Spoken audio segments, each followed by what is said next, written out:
trying to get by Benning. Darnell Nurse left it in the corner, gets up center. Perry scores! Corey Perry! Ilya able to shake away from Solani. It's given away to Solani. Around in front. Score! Teemu Solani with the steal. And the fans want one. Score! On the floor! On the board! Paul Kariya!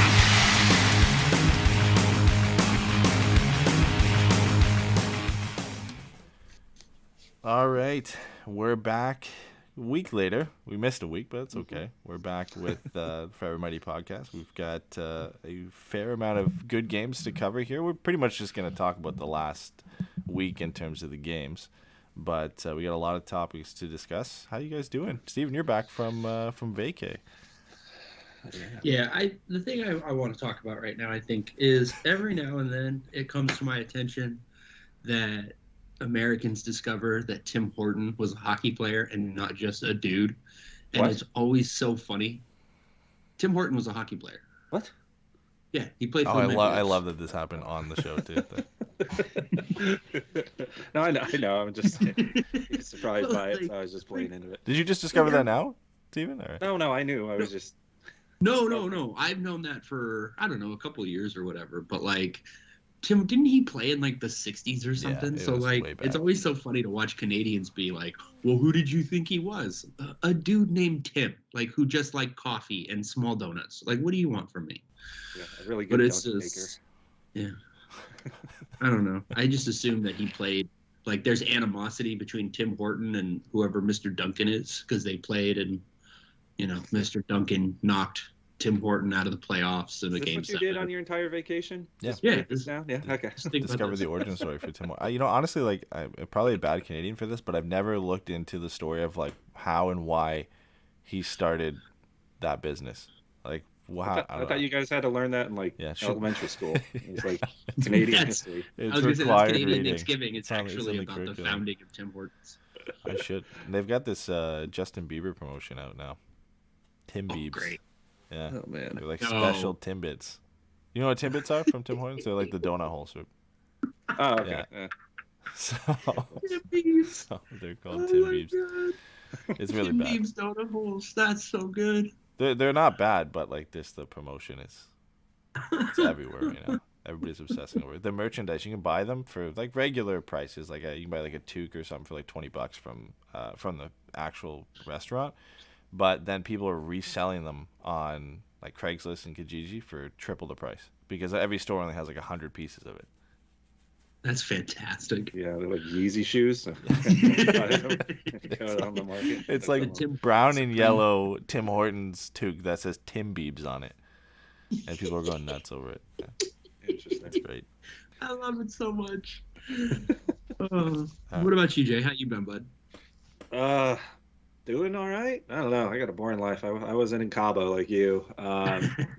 Just doing the shuffle right before holidays, all that fun stuff. So less time, a lot of money being spent, Yeah, all that fun feel stuff. that. Yeah, no kidding. All right. Well, the one good thing we had, the Ducks were actually playing pretty well. The last 3 games we had were some of the most exciting games we've had all season.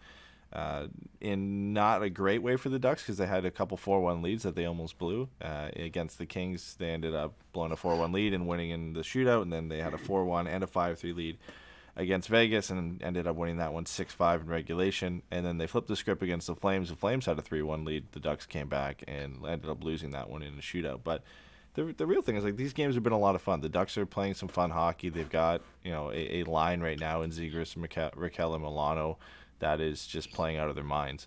And despite losing Getzlaf and Henrique, which last year would have been detrimental to this team, and they would have fallen apart. And What did it have? oh last year? yeah, any injuries last year made the Ducks even worse than they already were. And this year there was a worry that no Getzlaf the way he's been playing, and the fact that Getzlaf, Henrique, and Terry have been so good. And now Henrique out after we don't know how long, but leaving the game against the Flames on Friday. That with that line falling apart, it would be a nightmare, and the Ducks wouldn't be able to continue playing well. But the fact that Zegras, Milano, and Raquel have been playing out of their minds. It's really hasn't been a big loss for the Ducks, and other guys have stepped up. Lindstrom's played well, Silfverberg's played well, so it's been fun. It's not something you can usually say, is that the Ducks have actually been playing fun hockey and winning games. Yeah, absolutely. And, to that point, with Getzlaf gone and Henrique, that's a lot of center depth. Basically you're kind of your 1-2. And if you want to kind of throw, I guess Zegras is more of your 2 at this point.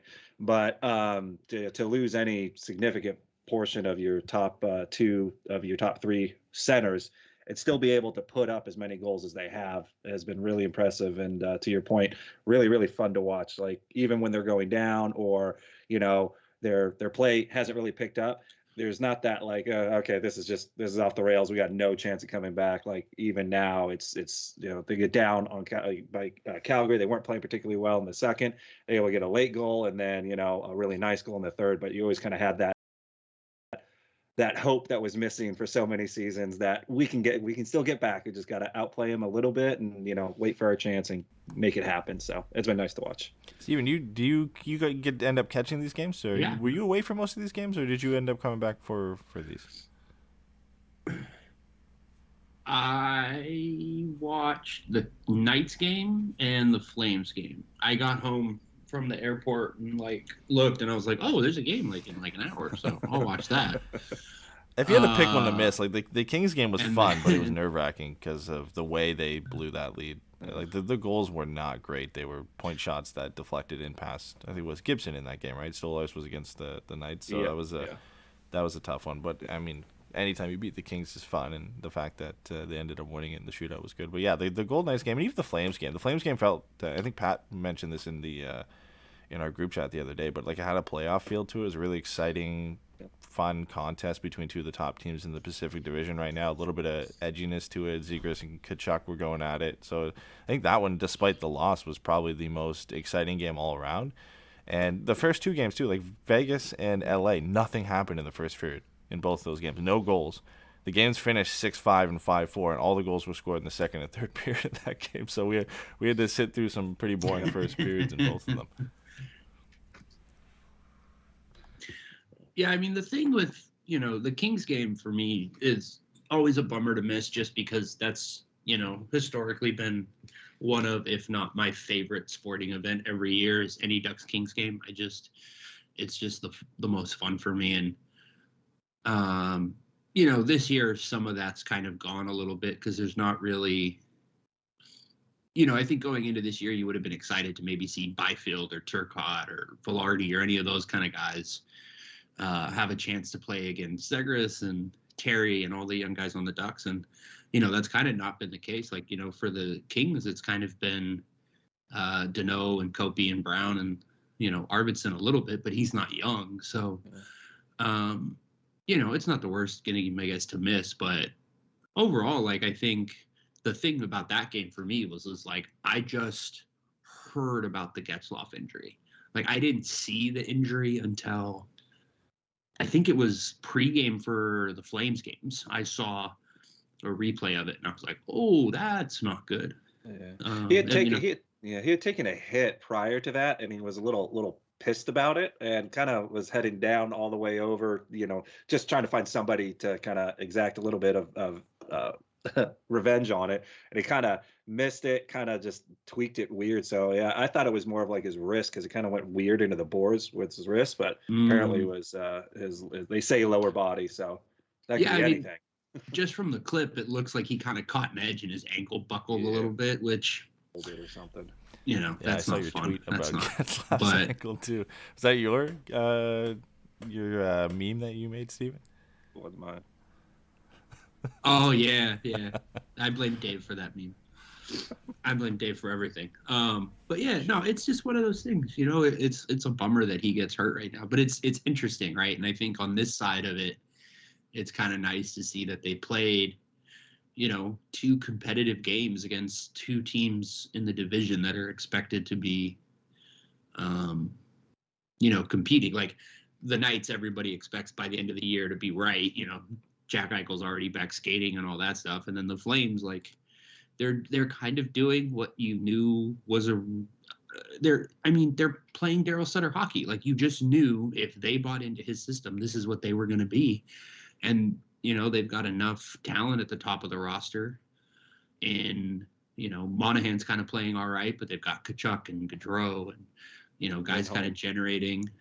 And then Markstrom's playing really well. So, like, for the Ducks to be in those games, I think is huge for them. Even if it's a split, at the end of the day, those are big kind of games to have without Getzlaf and then without Rico. Yeah, and division games too. They always say there's 4-point games. So we got 5 out of 6 possible points out of that. So that's how you stay in the top of your division is hopefully getting more of those points. Yeah, and even like the one thing I mentioned with the Flames game and why it was such like probably the toughest challenge of the week is they're the best defensive team in the league in terms of goals against average, and the Ducks held their own. And you thought like when they went down 3-1. The way Calgary's played this year is you don't come back from that usually. Like that's it. The game gets closed out and Calgary wins that game. Even with it was Vladar in net, but he's been good as a backup this year. But the Ducks, they actually came back out and they fought hard and they got 2 goals. One of them was on the power play for Lettieri. Zegras really drove the offense for the rest of that game. That line with Zegras, Milano, and Raquel got the Ducks back in that game, and that's what you like to see, right? Like, we've talked about consistency and can the Ducks keep this up and are they for real all year? But when you have games like this now, 25 games into the season, where they're able to come back and show their offensive flair against some of the best defensive teams in the league. Carolina, that game against Carolina was another example of that, or just sticking in a game against Carolina when they were the best defensive team in the league. Like 2 of the top teams where they normally shut you down for those games, the Ducks really came out and played well, which is what you want to see. Like now I think you can start kind of comfortably saying, yeah, this team might be for real, right? We talked about 10, 15 games in. Okay, now we got to wait another 10, 15 games and really get a better look at this team. But they're still playing well. They're above 500. They're 3rd in the Pacific Division. Power play still ranked 3rd. It hasn't cooled down. The offense is still going well.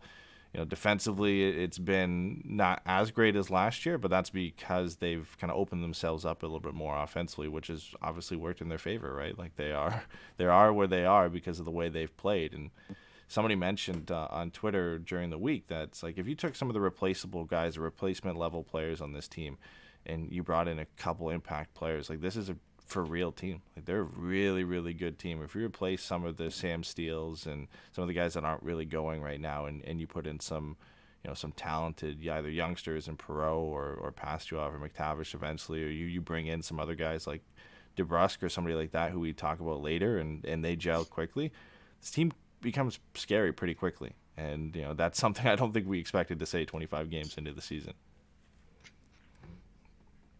No, definitely not this season. That's for sure. And then, and Troy Terry on top of that, I was, cautiously optimistic. Well, Getzlaf's really setting him up, and Getzlaf's playing kind of a lot better than I would have pictured him doing. And then with Getzlaf going down, there was another thing. I was like, oh no, all right, this thing's really going to drop off. But that dude's still just making moves, and even if he doesn't necessarily score on them, he's just looks like a completely different player. So once again, I think he's for real.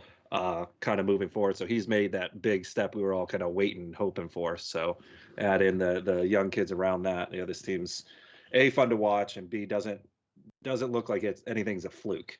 Like this is just their style of play now, and there might be little bits of sliding that happens. You go on a losing streak for a little bit, but I just feel like their style will eventually get them and goals, they did that too, right? They wins. went on a 3-game losing streak, but then they bounced back with a few key wins, and even the loss against Calgary, again, you get a point out of that in a game that normally you would expect them to lose down 3-1 against a team like that. So there's ups and downs, but there are ups this year where there weren't many ups last year, where it was pretty much downs for most of the season. So it's a team that will likely finish around 500 or just above 500. They're beating the teams they should. They're staying in games against some of the top teams in the league.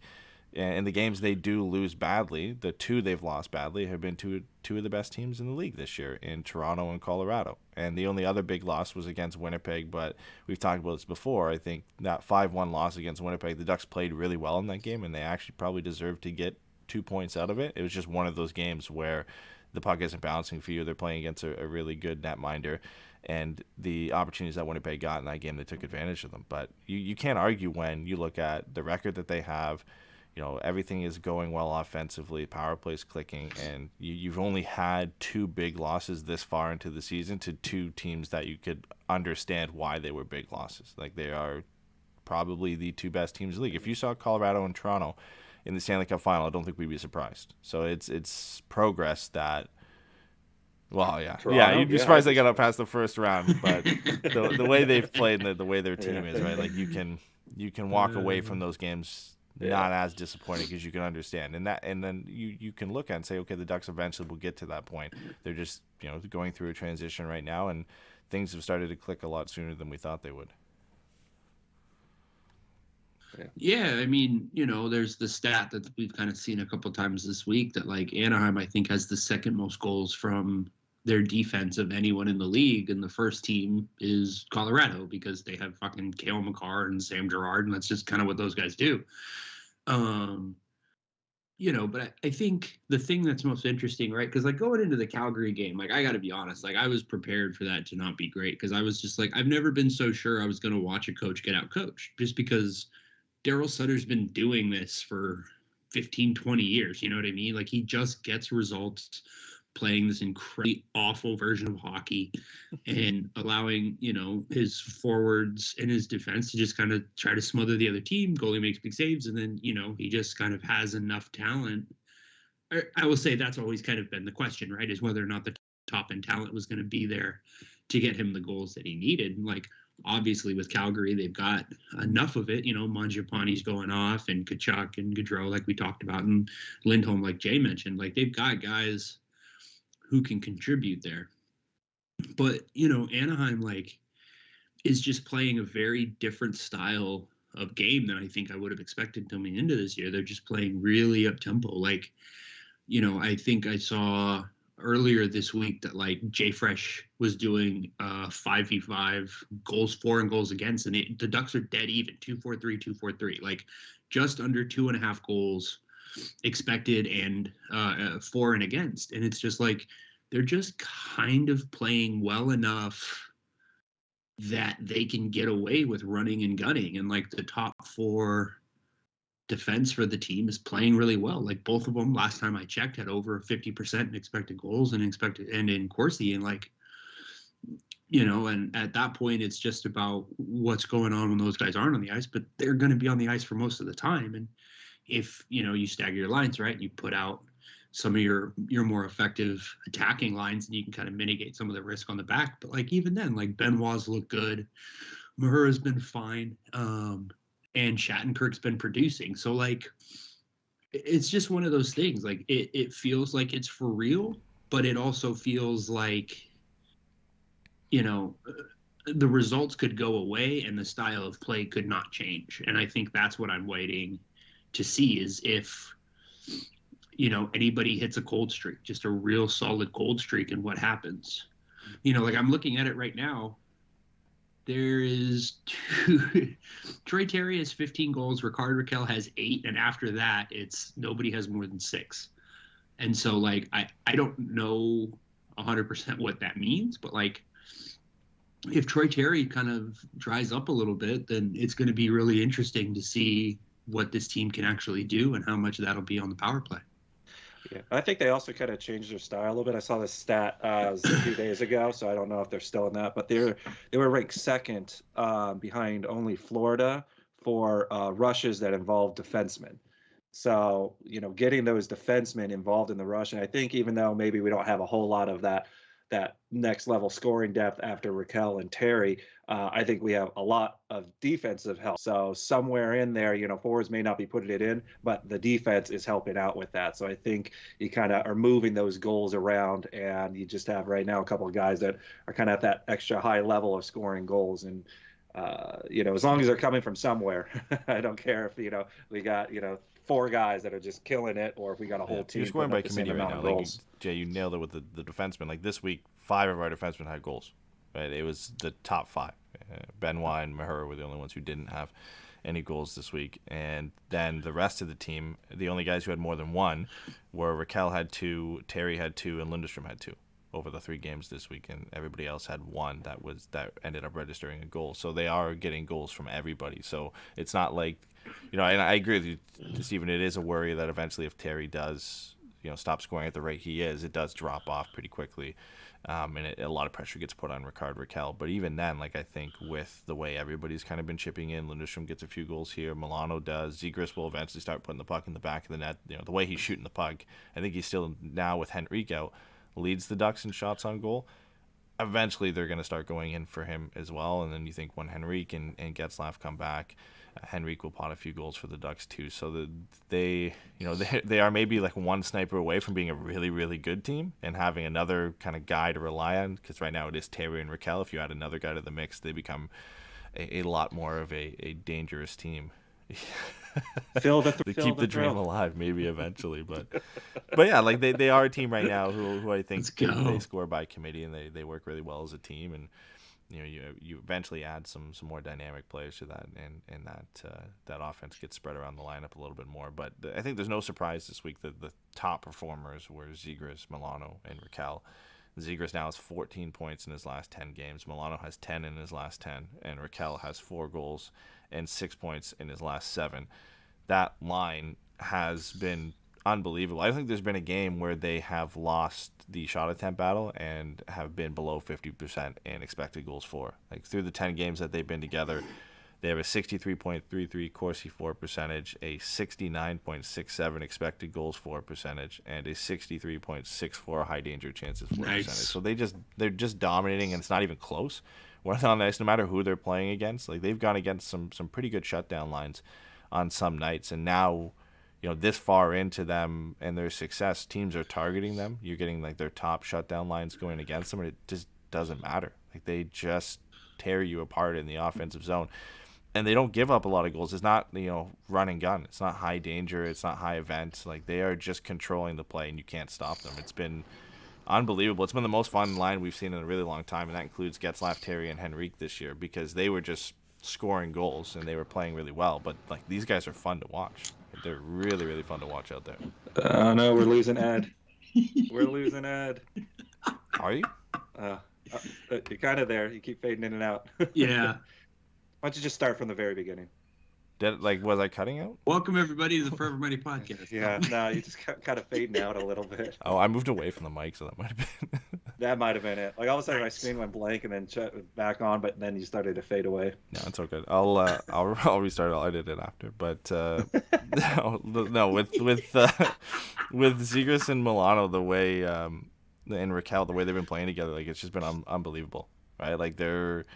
The way they've been able to tear teams apart over the last 10 games, really without any opposition shutting them down. There just hasn't been a game where we've seen the opposing team figure them out. And they've been targeted now, and people know they're good. They know they're the Ducks' most dangerous line. It just doesn't seem to matter. They go out there and they just wear you down. And there's really not a time where you're like, oh man, Zegras, Rakell, and Milano out there. Okay, it's going to be great chances on our end, and then the other team's going to get an odd man rush the other way. They're just really good at both ends of the ice, and the numbers have shown. Again, look at the points we just mentioned. There was Zegras and Milano and Rakell over the last 10 games or so. They have been easily the Ducks' top performers. And it's not the way Milano has just kind of fit onto this line has been unbelievable. He's a guy that was waived at the beginning of the year, and now all of a sudden he forms a third of the Ducks' top line with Zegras and Rakell. It's just unbelievable.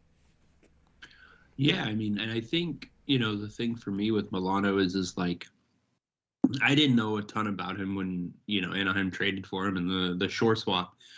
But I just, you kind of look and you're like, all right, he's smallish. He's got some goal scoring upside. That's kind of what you've seen a little bit in some of his numbers. And then, you can see that he's small and quick and skilled. And so it's just kind of about him finding his footing at, the NHL level and finding that kind of consistency. And going into the season, he starts to play well, and you hear from John Tortorella, he's one of the most talented players I've ever been around. The problem has been about finding his consistency. And, he's a great kid, and you're happy to see it, yada, yada, yada. And now, you look, and it's he's got 6 and 11. He's just putting up really solid numbers.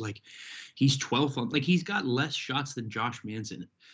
And it's just like, in five fewer games. So I imagine, if you normalize it and stuff, he's probably a little higher up. But still, like, his impact isn't solely about finishing. Like, we're watching him make really smart plays. We're watching him, go to the front of the net. Like, I've seen more than a couple of times he's getting involved physically. Like, I mean, he's not a big kid, but like, there's been a couple of times where something has happened. Like, I think the Kachuk thing, like, Milano just jumped in there. Like, he just wasn't afraid.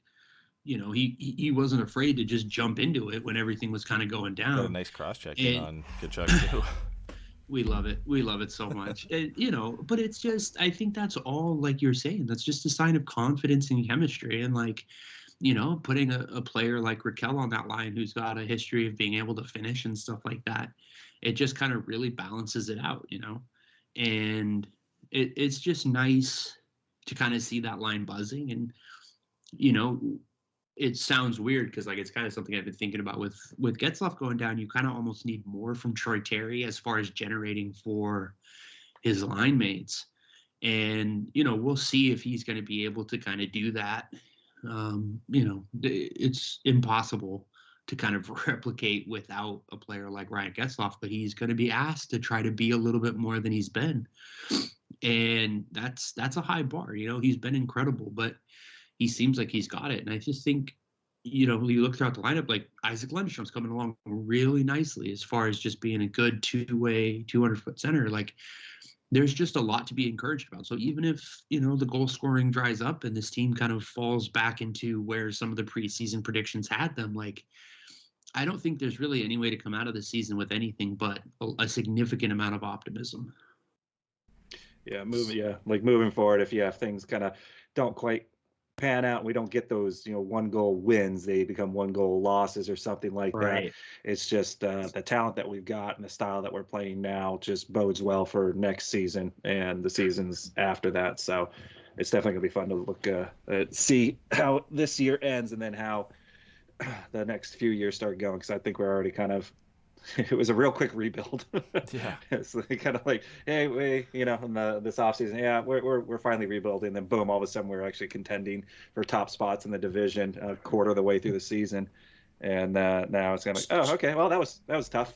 So on that line, I actually want to ask you guys a question that I'm kind of curious about. And we've seen a couple of teams play kind of above where people expected them to because of the performance of young guys. I think the one that comes the most to mind for me is 2 years ago, Vancouver really popped behind that kind of stud Elias Pettersson. I think that was the year he won the Calder. Like, he was just kind of a whole other player. And, we're seeing that some of the decisions they made, and like some of it was stuff that they made before that happened that was just always going to be a problem, but some of it is just stuff that's happening because of it now, as far as like players on the roster and contracts that they've given out and things like that. Are you guys concerned at all about this surprising start leading to questionable decisions? Or do you think, kind of just because Murray's not there now, that's going to be one of the benefits, is like Solomon's not going to be as invested into trying to make this more than it is?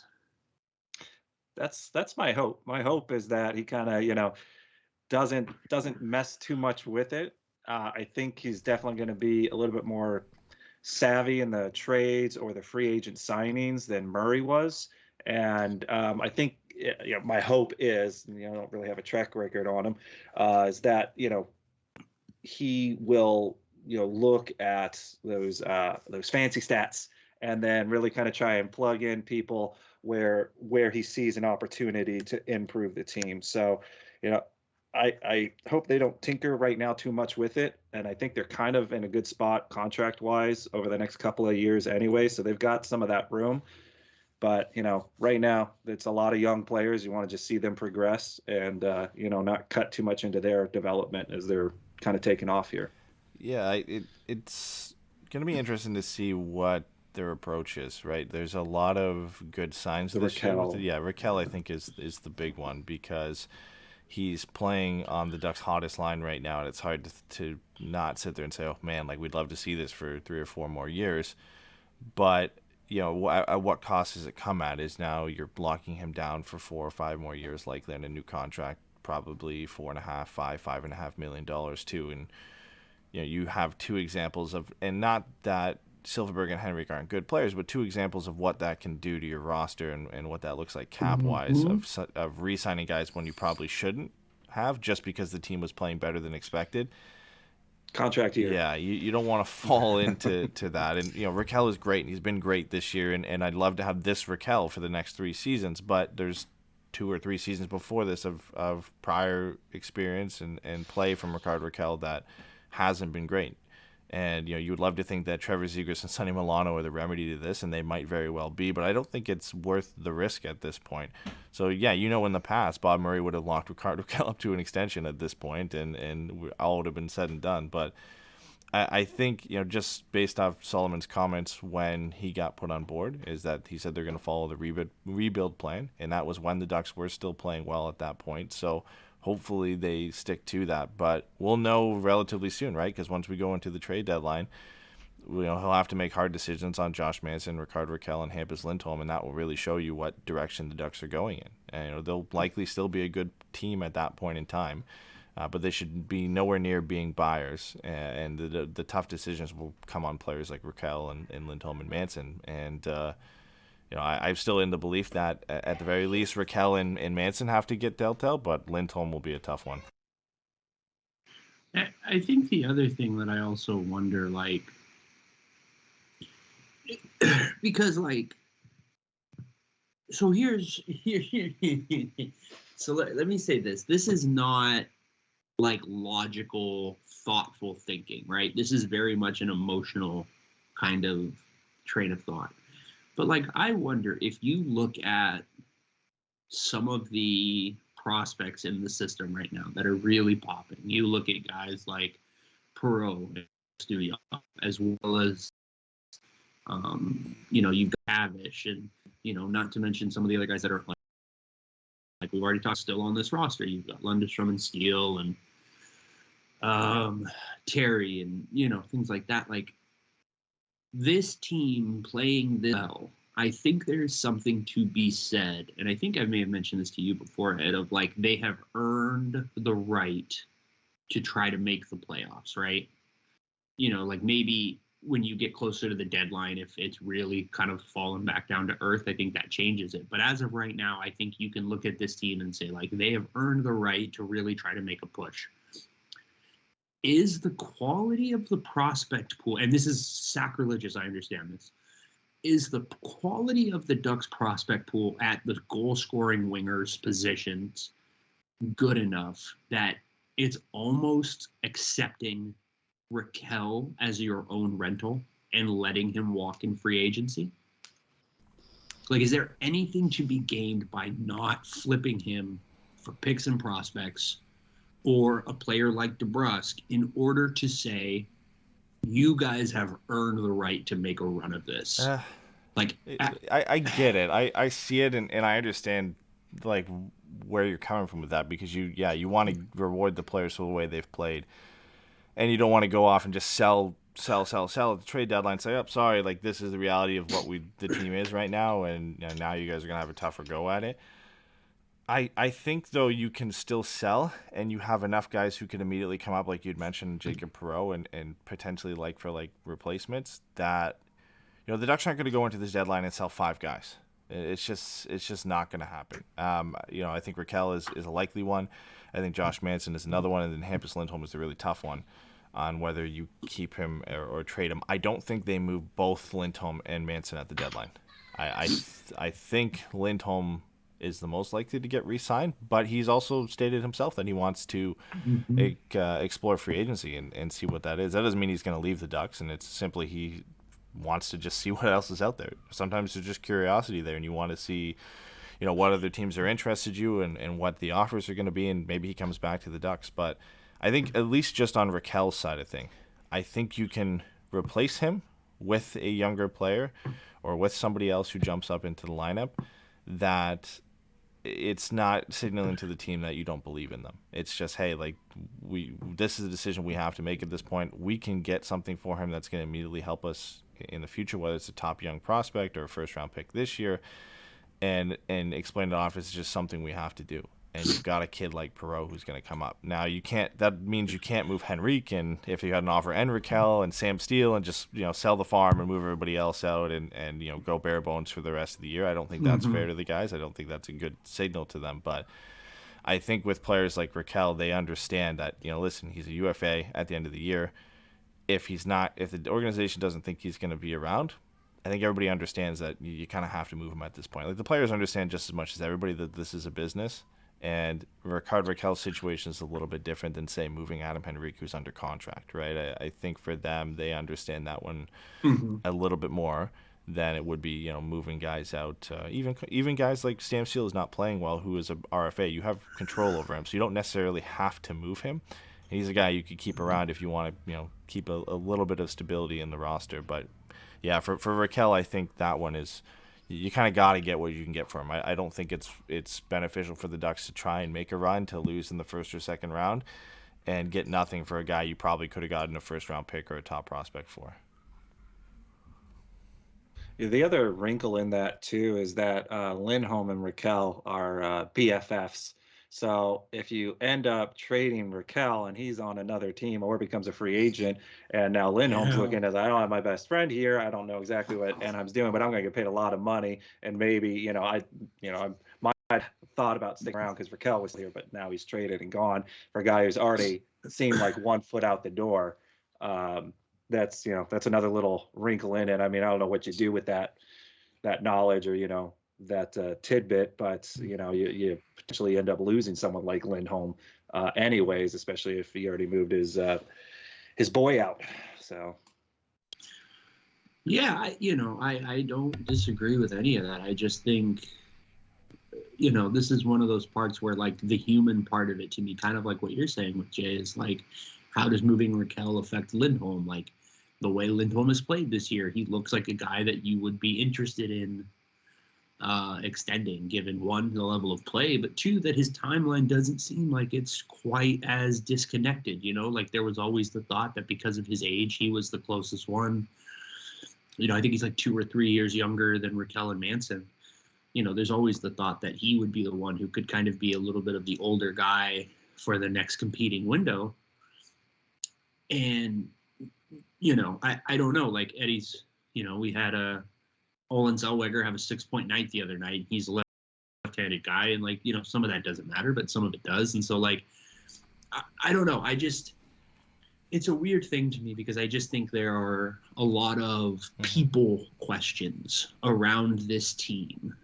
And I'm curious to see kind of how Jeff Solomon and whatever the new kind of, like he said, the philosophy and the plan isn't going to change, but like at the same time, like, I don't know that you could watch this and say, well, something needs to be adjusted, right? We're either farther along than we thought we were, or we need to capitalize right now on some of these guys playing at a level we don't expect them to long term, and maybe that's the Henrique Renaissance and maybe Hell and stuff like that. But I don't know. It's just a weird thing for me. Like, I just think there's so many interesting questions about how this team goes forward. And like, should this team be looking at low cost buying options around the deadline, like Phil Kessel or some of those guys? Like, hell, even, like, I know Dallas is kind of starting to put it together, but if they fall back to the bottom of the pack, like, do you call about Joe Pavelski?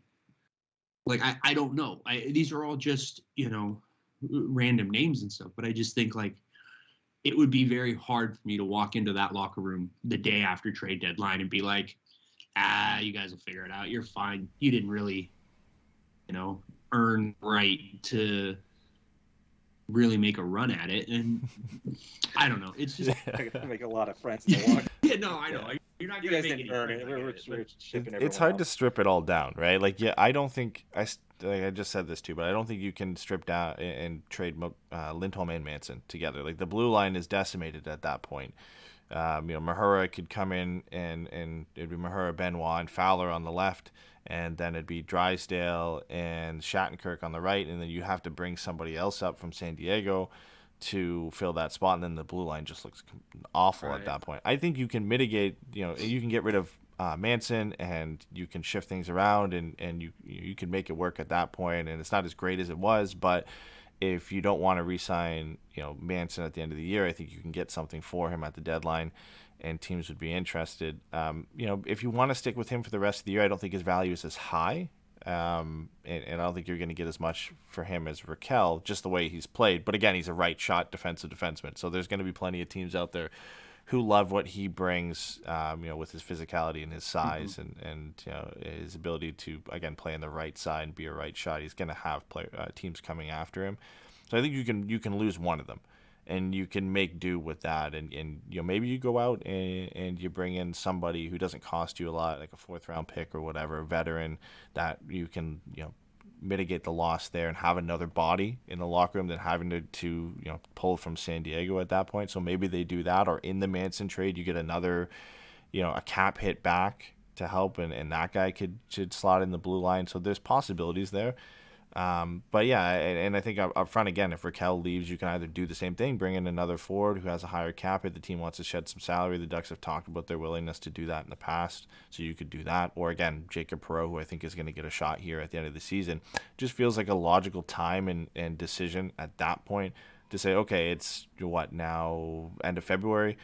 Rickard Raquel is gone at the deadline, wherever he's gone. Okay, Perreault, you've got 2 months up here to come in and play about 20 games or so to show us, what you can do, and you're going to jump right into the top 6, potentially on a line that's been as dominant if it's with Zegras and Milano, right? So there are ways to kind of get around that and not completely, show the team there's no faith in them. But again, there are decisions that have to be made. And you can't just keep all these guys around and say, you guys have earned the chance for the playoff run. We're going to sacrifice getting anything in return here. But Lindholm, I think he has to stay, or at least one of them does. And I think it would be Lindholm if you're going to argue who could stay and who would have the longest impact on this team, and the most sizable impact of the 3 of them. If Lindholm signs a 7-8 year contract, the first 5 of that are probably still good. You could argue the first 6 are probably him still playing at a high level. And then maybe he dips down for the last 2 years. But any contract is like that, especially a guy who signs it around 25, 26, 27 and signs a 7 or 8 year deal. The first half of that deal is going to be really great, and potentially the back half of that is what it is. But I think in Lindholm's case, you can argue that he could still be good at the end of that contract, the way he plays, right? Like, his skating is good, but it's not, Drysdale level of skating where, he relies heavily on that. Again, it's like Getzlaf. He's aged gracefully in the sense he's never relied on his skating. It hasn't been a big part of his game. Everything that has been the key to Ryan Getzlaf's success translates through, the older he gets, it doesn't really deteriorate. Transcends right? age. Yeah. So eventually, again, he's lost steps for sure. But look at the way he's played this year. I think Lindholm could be the same on the blue line. And you still need veteran guys on this team that have been around for a while. And I don't think Fowler can be the only guy on the blue line. I think having Lindholm around is important. So he'd be a guy that I would look at bringing back. Yeah, and I think you get a lot more callers for a Manson type. That's what they're looking for, someone who can help during the playoffs and be kind of that rugged defenseman. Yeah. So I think you get a lot more. It's not going to cost you as much as Lindholm would either, right? So the risk isn't as high. Yeah. And elite top 6 forward Joshua David Manson. Thank you very much. The goals he's yeah, as long as he's shooting it off the opposition team, he's got a good chance to get a few more. So 11th on the team in expected offense. Thank you very much. How much is playing with Cam Fowler?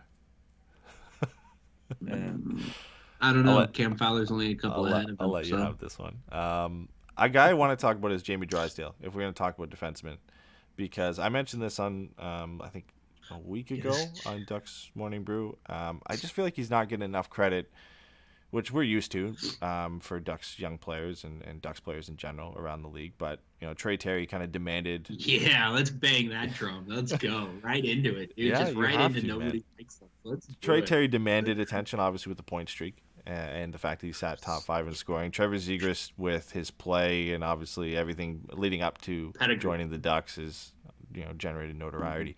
But Jamie Drysdale, I feel like, hasn't given enough credit for the fact that he still is the youngest defenseman in the league.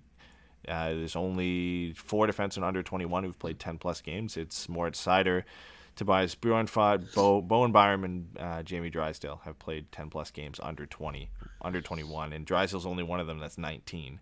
And his numbers are right in the same kind of area as them. Seider's been getting a lot of talk because he's playing in Detroit, and Bowen Byram, of course, high pick, been playing in one of the best teams in the league, so he's getting a lot of talk. But I feel like Jamie Drysdale, being a year younger than these guys, playing just at the same level, if not better in some cases, doesn't get enough credit for what he's doing, right? And we've actually seen the opposite, though. I've seen people mention that he's been getting thrown to the wolves, and they're gonna pull a Rasmus Ristolainen, and they're gonna just basically blow up his development before he gets there. But like, he's playing just as good as these guys. The points are close. Seider has 17 and 25. Byram has 9 and 13. Drysdale has 13 and 25. So he's right around that. And he's averaging just around the same minutes, around 20 minutes a game. Only Seider averages more at 22. And when you look at Corsi for and expected goals, he's above Seider in both. And he's above 50% in expected goals for and just right around 50% in Corsi for. And Byron's numbers are way higher, but he's also playing for a lot better team when it comes to puck possession in the Avalanche, and being sheltered a little bit more than Jamie Drysdale is. Zegras gets a lot of attention for sure, the way he plays, the flashiness, but I feel like Jamie Drysdale should be right in that discussion with some of the top youngsters and the top young defensemen in the league, and he kind of just gets thrown under the radar a little bit. Yeah, it's surprising too, because he has been, the goals he scored have been pretty clutch. You think of the overtime goal against Calgary, and then the one against Vegas that kind of really helped get us past Vegas on that one. So like, when he does score, he seems to be kind of big moment goal scorer, which is awesome. And then all the other parts that he's got to go through the learning process a little bit on that as well, but I think he's done a very good job. He's still, kind of slight in frame, so sometimes he gets a little outmuscled, but you'll take that for, all right, well, on the other side of that, he could score goals at least. So, he wants to get better, from what Aikens has been saying every time he does, an interview, is just, it's between him and Z. They just want to try and get better, and they get frustrated. He even gets frustrated. Drysdale does, when the opponent just made a hell of a play, and he's frustrated how he could have done better. So if you have that attitude moving forward too, I think that's only gonna elevate his game even more, and then they maybe notice it a little bit more. But as far as not getting enough credit, I think in this league you got to be flashy on defense a little bit. You got to put up big offensive numbers. And you can't be in a place called Anaheim. Otherwise, you're never going to get numbers. That second one. Because Detroit's just as bad, if not worse, than what Anaheim was expected to be this year. But Seider, again, 17 points in 25 games for a rookie defenseman is great. It's not bad at all. But again, Drysdale's 4 points behind that. He's right off the pace from what Seider's put up. But all the talk about young defensemen in the league this year and Calder candidates for defensemen are about Moritz Seider and Bowen Byram. And for good reason, they should be in that discussion. But I think if you're going to mention them, you have to mention Jamie Drysdale. And maybe he's more of a defenseman that you, like us, you have to watch the Ducks games full all the way through to really see his impact. But like the skating ability he has, some of the plays defensively he's made just because of his speed. We know that play in overtime that led to the Trevor Zegras OT winner against the Caps, where he made a great back check. Had a rush up the ice, comes back, wins the puck, and then gets it back up to Zegras, who ends up scoring the winning goal. Like, those are the types of plays that Drysdale makes on a nightly basis. You look at his goal the other night too. He was behind the play, and he gets all the way up the ice to be open on the other side to put it right into an empty net. Like, these are plays he's making on a nightly basis because of his skill and his speed.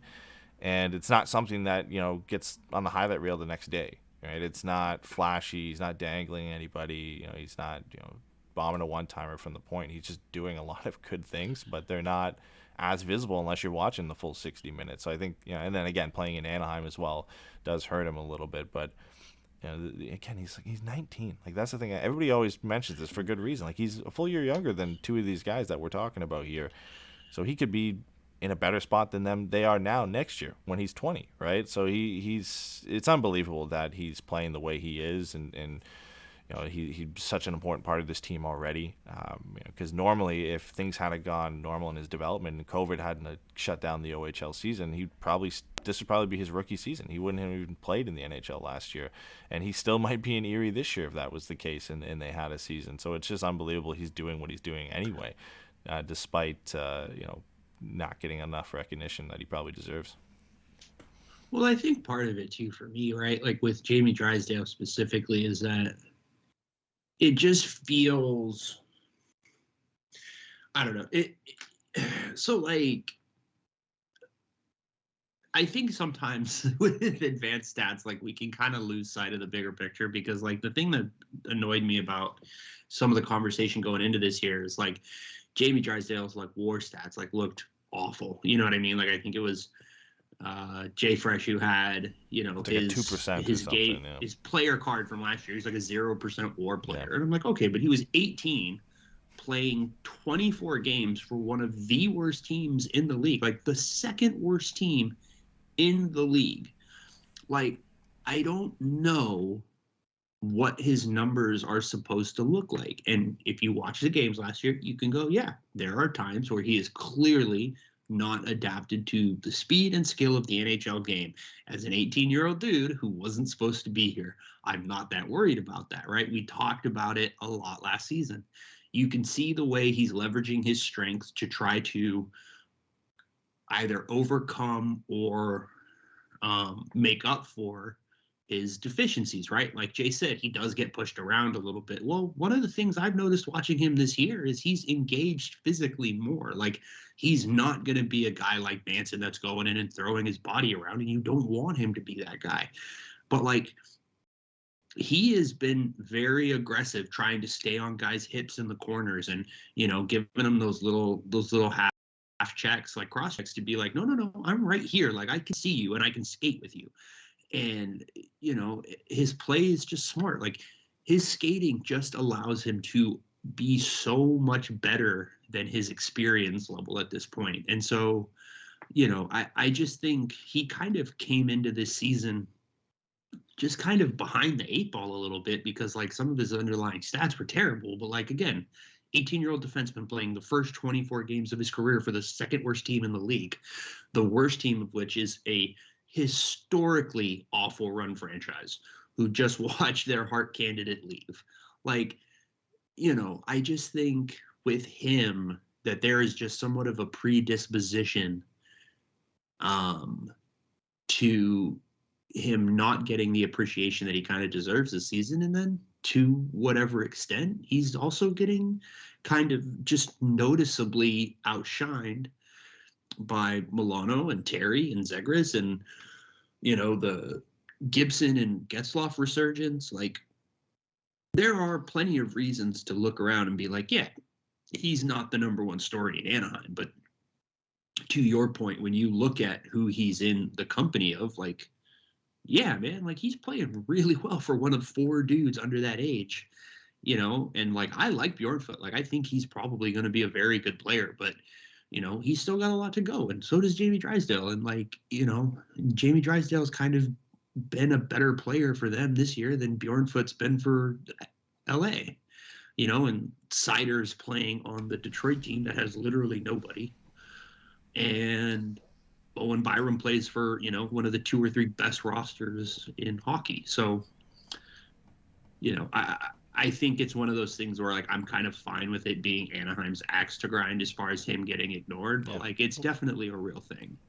And so it's nice to see him kind of continue to progress. Look at him next year too, when he's the same age as these kids and what he's doing at that point. And another year of development, probably 70 plus games this year for the Ducks under his belt, a lot more pro experience than he had last year. Like, it's just going to continue to get better from here. So the fact he's playing the way he is now, like, it's scary to think like what type of defenseman he's going to be at 22, 23, when he's been around the league for 150 plus games and he's put on some more size and he's got some more experience under his belt and he knows how to play.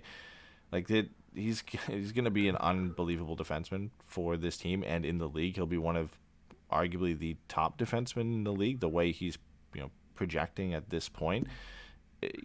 a guy who can put up 40 to 50 points and be in that Norris discussion. Like, he is trending to be one of those guys. And you look at the top young defensemen either in the league now or in and around being in the in NHL lineups, he is one of the best. And eventually he'll demand the respect that he deserves. I think just when the Ducks get better and they get some more eyes on them, and he's playing in a better team, then I think we'll get there at some point. But I mean, the way he's been playing, he should be one of the storylines. But it's hard not to get buried behind, Troy Terry putting up a 16-game point streak, and Getzlaf coming back and playing like he's 25, and Trevor Zegras and Milano and everybody. Right? It's really hard to stick out, especially as a defenseman, among some of those other storylines. Yeah, I mean, if your major deficiency or the area you need to improve on is just your physical size as a 19-year-old in the NHL, then you don't have a whole lot of problems. And his skating ability and everything else is on above par for most defensemen anyways. That's only going to get better. The size thing is just going to happen. It's just going to take a little bit of time, but I don't think it'll take a whole lot of time. And in the meantime, he's got all the talent and ability in the world to hang in this league and play on the top pairing. So yeah, I mean, you can see why in his draft year he was really one of the few guys who projected to be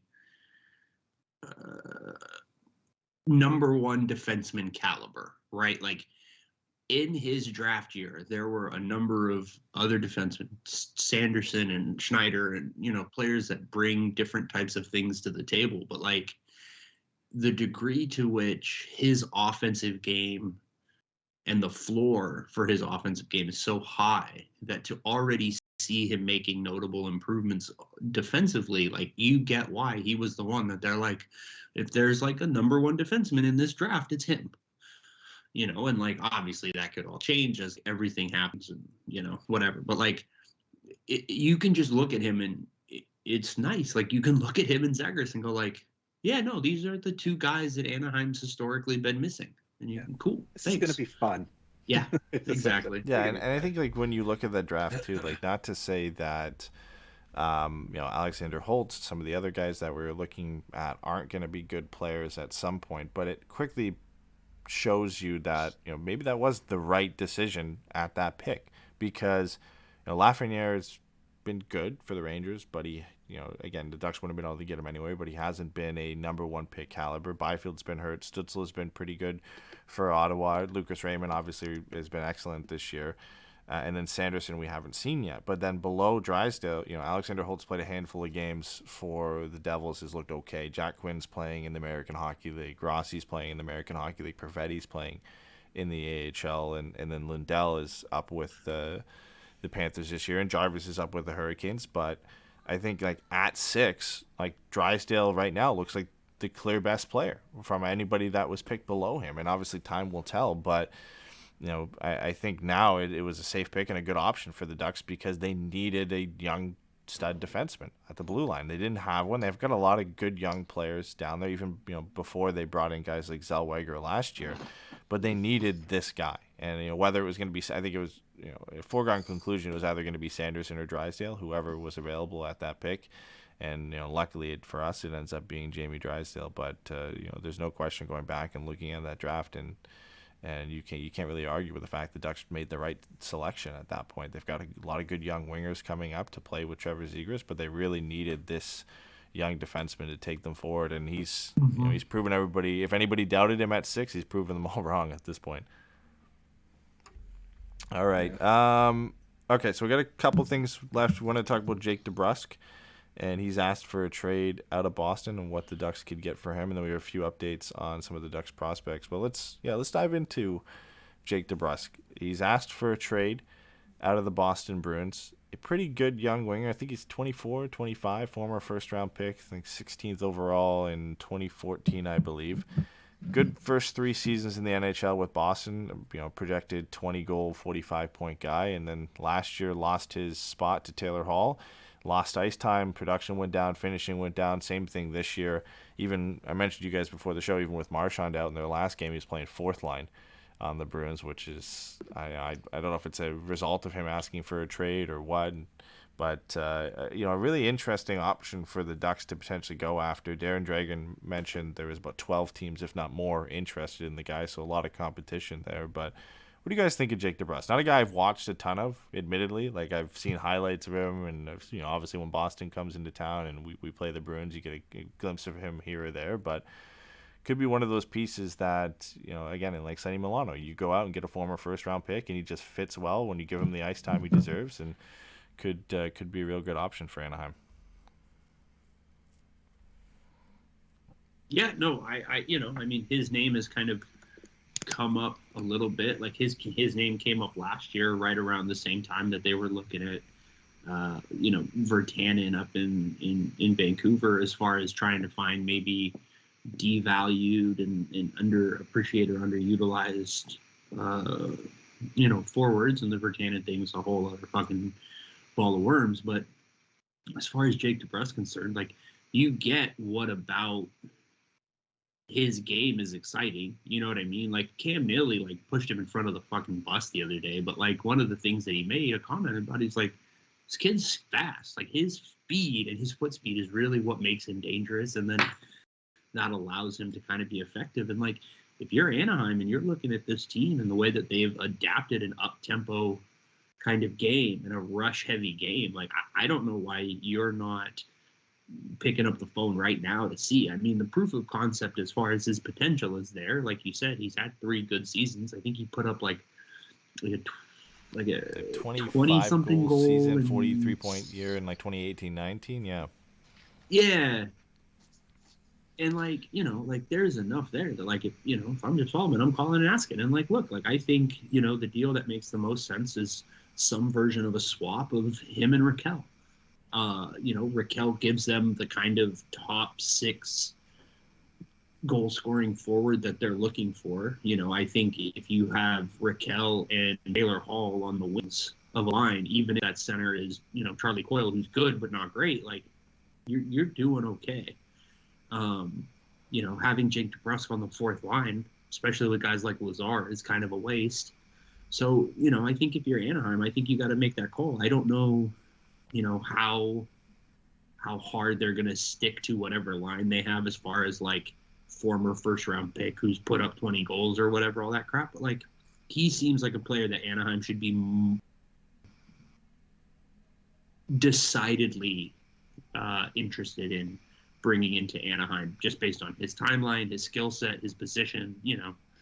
It's very intriguing because, again, like we said earlier, as much as there are those young offensive winger and forward prospects to be excited about, like, we've all seen it happen 1,000 times. Like, sometimes there just something happens between there and the NHL where some of these guys don't hit, and you don't want to, count your chickens before you roost. And if you have a chance to bring in another guy that could help either supplement that or prevent any noticeable decline if 1 or 2 of those guys doesn't hit, I think you have to do it.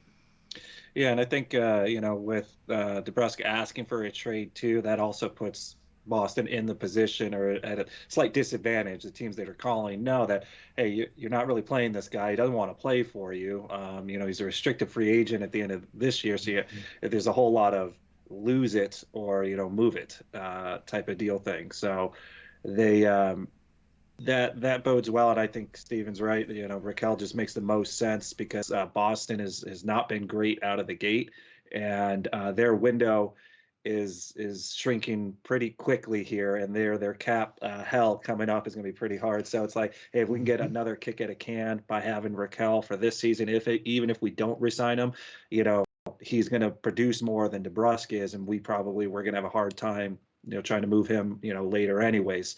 So that kind of helps the Ducks in a situation, helps Boston. They have a trade history. Richie and Kasha are the most recent ones. That didn't pan out too well, but I knew that was going to happen. They, with Raquel, I mean, at least it gives them that shot in the arm, and hopefully, kickstarts their season, because if they keep trending downward, they're going to have a hell of a time in that division trying to get back to it. Raquel would slot in with Taylor Hall and Charlie Coyle, and that's a nice line, I think, for him to slot in at the way Boston plays too. And you think he goes on potentially, probably power play 2 with their unit there. But I think it's a good spot for Raquel to slot into. And on the Anaheim side of things, I think if you're looking at potential return for any of the guys we move at the deadline, right? I don't think we're beyond first round picks, but these would be the type of guys you'd want to bring in, right? It's the team has shown progress this year that they're moving in the right direction. They're better than we thought they would be. So let's bring in a 24-year-old, 25-year-old young player that you can inject into this lineup that's going to make a difference right away, instead of a first-round pick that is 3 years down the road. That might be past the point where you really need an impact player, and it's a risk taking on Debrosk because whether he can get back to that level is questionable. But it's a risk taking a first-round pick that they could even make it to that point, right? There's plenty of risk outside the top 10. That you could argue anything from 11 down to 40 is equal value at the draft. So I think if Anaheim was going to bring in anybody or any type of asset, I think these should be the deals that they're looking at. I think, Steven, along your point earlier in not showing faith in this team, and if you're going to move Raquel, having a piece like Debrusk come in to offset that, it's close to equal value there and what you're going to get from him. He's a guy who can slot right into your top 6. I think for Debrusk, that would be the best situation for him, to literally just come in and immediately replace Rickard Raquel and get 15, 16, 17 minutes a night. I think if you're trading him, that's what you want to do with him, is give him the opportunity to succeed right off the bat. The Ducks have the ability to do that this year, and he's a restricted free agent at the end of the year, so you can make a decision on him at that point. You don't even have to stick with him. I mean, if you wanted to flip him again, you have that ability if he just isn't a fit for your roster. So it is a deal that I think makes sense for both teams. And when you look at what we chatted about earlier in the show and what happens when Terry stops scoring and Raquel stops scoring, who's going to put pucks in the back of the net for this team on a consistent basis? Well, Debrusk has proven he's a shot-first winger. He's a goal scorer. That's what he was drafted to be. That's what he's been when he's been at his best for the Bruins. The Ducks can use another player like that who is a shot first, especially if you're going to lose Raquel. And I think bringing him in to do that helps mitigate the loss a little bit. So there's going to be a lot of teams interested in Jake Debrusk, as there should be. And I think, with his dip in play, unlike Raquel, when he had back-to-back 30-game seasons, it was hard to really describe why. Like, the Ducks got worse, so you could argue that. But at least with Debrusk, you could say, okay, well, Taylor Hall came in and took a spot, right? Like, it's not like he fell off a wagon and he had those positions and he played his way out of them. Taylor Hall came in and took his spot, and his ice time went down. His first power play spot went down. You can see why the production fell off. So it's a safer bet to bring him in and give him those opportunities back, that he's going to get back to that same level. And it would be wonderful to move out Raquel, who's on a 20-30 goal pace, to bring in another guy who's a proven 20 goal scorer, and that's 3 or 4 years younger. I think that's the move the Ducks should be trying to make at this point. Yeah, and also, if you resign him, you're gonna be resigning him for less than what Raquel made. So at that point, even if you're not 100% sold on him after having him on the team for the season, you can even do a bridge deal, which isn't a whole lot of money, and you get a couple more years out of it, hopefully at a lower rate. And then, or if you like what you see, and you try and lock him up long term. But in any case, you maybe lock him up, for 4 years or something like that, where a window starts to kind of really be there. And and he's kind of that wave where Zegras and all the other young guys are about 4 or 5 years behind him. He starts to kind of fill in that quote unquote veteran role at that point, in which you always kind of need those guys. But I think his style fits really well, like you said, Ed. It wasn't because he all of a sudden just fell off. They just have two incredibly good left wingers that took the spot. So I mean, there's not much he could have done, and I think he even tried to make it work. Like he kind of privately asked to be traded in the offseason. Boston kind of kicked the tires, but didn't really see anything they liked, so they agreed. All right, well, we'll just kind of start this season and see how it goes. And he gave, he did it for a while, but he was, team wasn't winning, not scoring. Hall hasn't done all that amazing. You think maybe you try and plug him in there if you could, and they just never gave him that opportunity. So he got frustrated. It's like, all right, I'm done. I'm over it. You guys aren't using me, and I'm not going to really crack between those top two if I haven't done it already. Yeah, and I think just some of the reports about kind of the way that he's handled it in Boston, I think is for me, very encouraging, right? Because, like, you know, they had the Taylor Hall press conference, and Taylor Hall was like, yeah, man, like, he came in and talked to us this morning, and he said, you know, I love you guys, but this is just something I got to do for my career. And Taylor Hall was like, you know, we all get that. Like, we appreciate, it's not a distraction. He came up, he talked to us, he owned it, and he goes, you know, and while he's here, we expect him to compete every night. And, you know, we know he will. Like, we're not worried about that part of it, but he knows that there are expectations while he's on this team, and he's going to have to, you know, still operate with that in mind. And, like, all of that to me, you're just like, one, damn, Taylor Hall's really cool. But two, it's just like Jake Debrusk seems like he gets it. Like, it doesn't seem like he's someone who's, like, you know, throwing a fucking fit because, you know, they changed the fucking ketchup or whatever in the break room. You know what I mean? Like, it just seems like he's no like, idea He what gets you mean it. by Like, that. you I know, know. it's I one of the know. more friendlier trade requests and situations we've seen in the last few years. well, it's just, it's not even Could have been an friendly. Eichel situation, you know? It's thoughtful and Yeah. it's professional, right? It's just like, I get what this is, but, like, this isn't where I need to be right now. This just isn't working. Yeah, You I see know? myself as a top 2 winger, and you guys, Yeah. there is nothing, you know. But that's where my expectation Yeah, is. I think to Anaheim's be, a and I'm not perfect given fit that for him too, opportunity. right? Like in Right. the sense that, you know, Sonny Milano's worked really well on the left wing, and it's been great for him. But he's a guy who can also move to the right side, and I don't think Adam Henrique has to play, you know, left wing. You Yeah, could have just true. stopped it has to play. I mean, the ideal situation would be also to move him, but you could.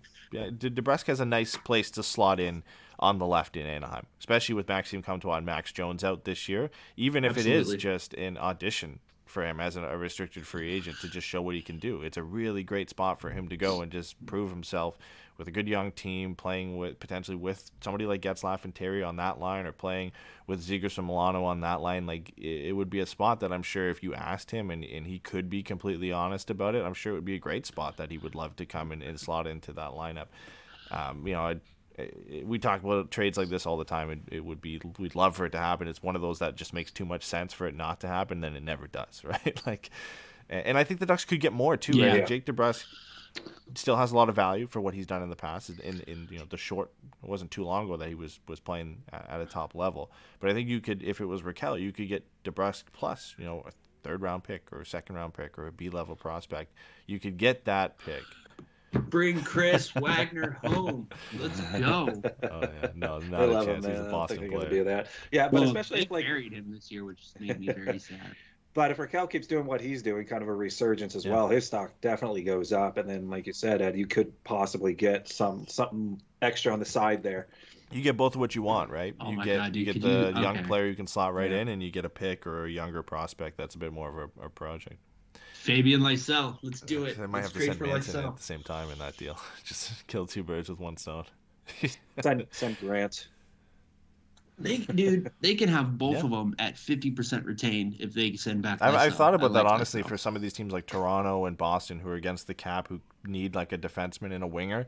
If the Ducks, you know, this is like an NHL EA Sports type of deal, but if they retain 50% on both Raquel and Manson and send them to a competitive team, and they could get, you know, a Debrusk, Lysell, and a pick from Boston, like, it's a deal that would make sense for both teams. It's just not one that normally happens where you retain salary on two guys in a deal and send them out. But it is one that you know I wouldn't mind seeing. I think Boston loves their players like Manson. He would be a great fit there as a second option behind McAvoy. And Raquel obviously makes sense. We've already talked about him into that lineup. And for Boston, they're losing a player who asked for a trade. They're losing a prospect, which it doesn't matter for them because their window is now. And they lose a pick, which, again, same reason as the prospect, doesn't matter. And it's not their first-round pick. So even if they wanted to go out and use that first-round pick to add somewhere else and ship out some cap space at the same time, they still have the ability to do that. So, I mean, in theory, it's one that makes too much sense, which is why they always never happen the way we expect them to do. Which will never happen. All right, folks, you heard it here first. Eddy has said it's official. We are trading Joshua David Manson and Ricard Raquel for Mitch Marner, and the glory days All are right. now. Well, there's a couple other Let's things I go. want to chat about just real quick, or just mention.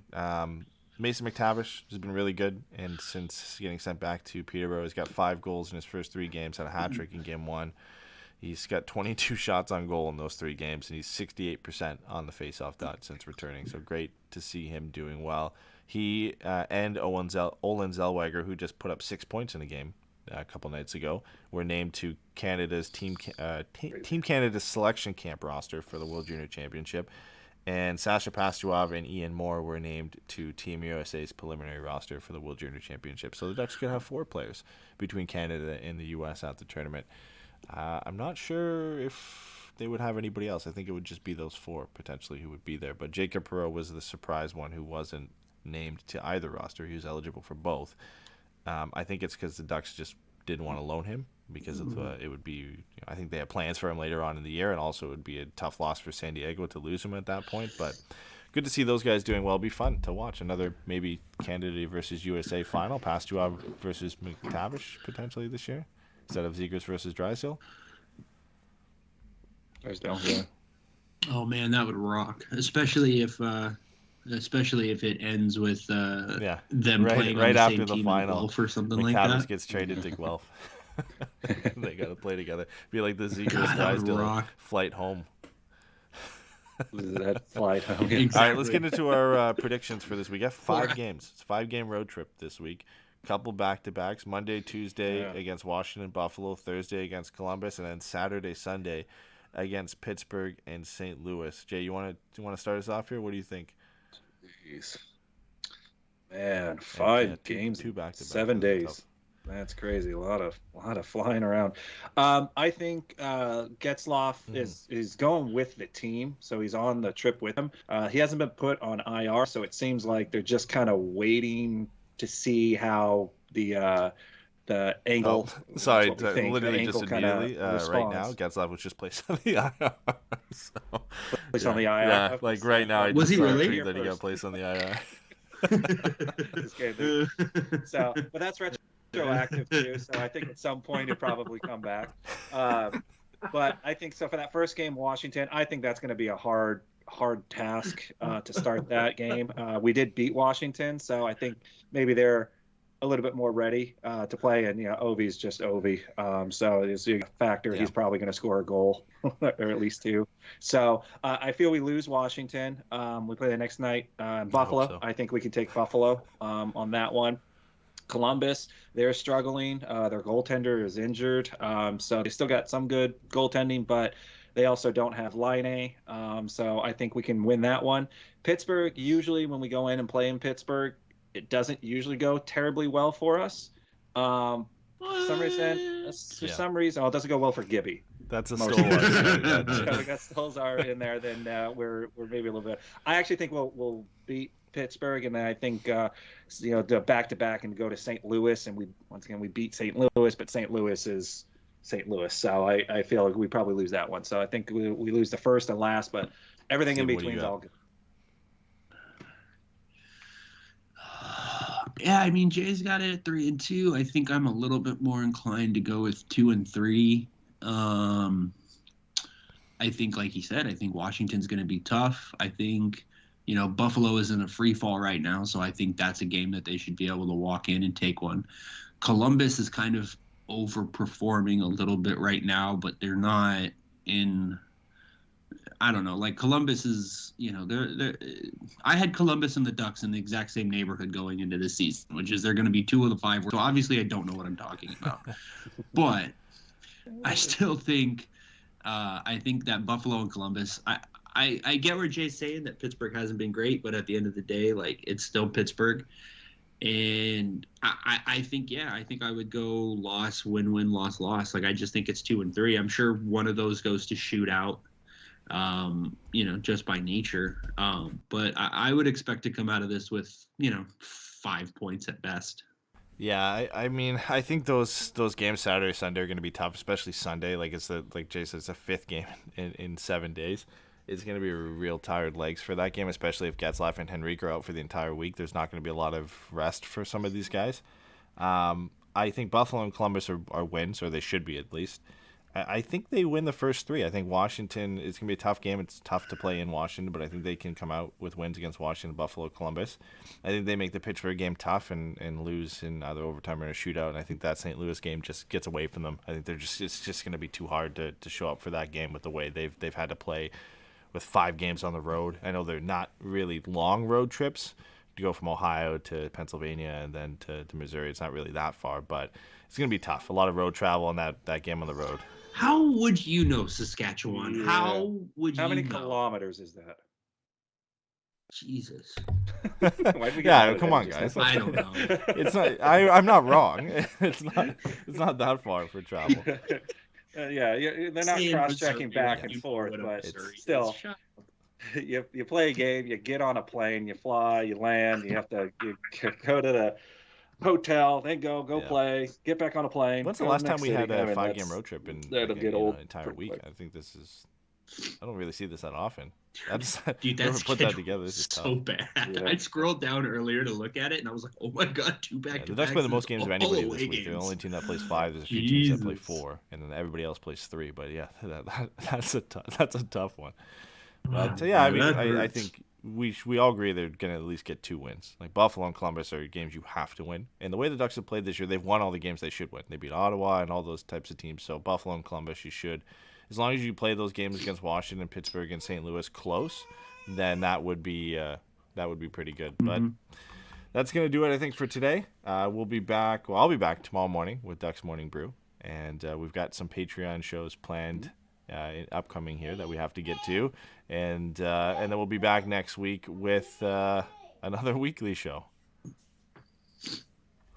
Yeah, and we're looking to probably confirm here in the next day or two our watch party for December 12th, which is Sunday. So that's coming up here pretty quick. So, but I just need to go ahead and really quick confirm that we can get the space for it, and then we should be good. And then look for that announcement to It'll be come. a fun one. What game was that for December 12th? Sweet.